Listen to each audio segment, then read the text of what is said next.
Veuillez prêter une attention particulière à ces signaux, ils pourraient vous sauver la vie. Je suis neurochirurgien et j'ai vu de près ce qu'un AVC peut faire. Le plus triste, c'est que dans de nombreux cas, le corps avait déjà envoyé des signes. C'est pourquoi je vous demande d'écouter attentivement et d'aider en partageant ceci avec tous ceux que vous aimez. Signe numéro 1. Nausées fréquentes et vertiges. Beaucoup de personnes arrivent à l'hôpital en disant qu'elles se sentent nauséeuses ou étourdies depuis des semaines, pensant que c'était juste la chaleur ou le stress. Mais en réalité, ces symptômes peuvent indiquer des problèmes de circulation dans le cerveau. Si vous n'avez pas de cause évidente comme une grossesse, une intoxication ou une infection, allez consulter un médecin. Signe numéro 2. Fatigue extrême et maux de tête constants. Il ne s'agit pas de la fatigue due au travail, mais d'un type d'épuisement étrange qui ne disparaît pas même après un bon repos. Et si cela s'accompagne de maux de tête quotidiens ou qui s'aggravent avec le temps, cela pourrait être un signe précoce d'AVC. Signe numéro 3. Engourdissement d'un côté du corps. Ressentez-vous soudainement comme si votre bras, votre jambe ou la moitié de votre visage s'endormait?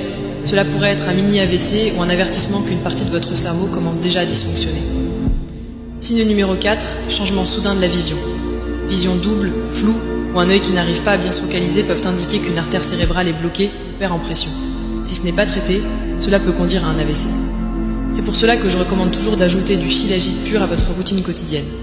Le shilajit est naturellement riche en nitrate que le corps transforme en oxyde nitrique, un composé qui dilate les vaisseaux sanguins, réduit la pression artérielle et améliore la circulation sanguine cérébrale. Mais avant d'acheter du shilajit, il y a une chose importante que vous devez savoir. Pour être sûr d'avoir que le shilajit soit bio et pur, il doit être certifié par des laboratoires indépendants en France. Je ne connais qu'une seule petite marque qui respecte cette norme appelée Wellness Nest. Malheureusement, d'autres marques prétendent vendre du shilajit pur, mais la mélangent avec des produits chimiques bon marché juste pour augmenter leurs profits. Si vous êtes intéressé, j'ai mis leur lien dans mon profil.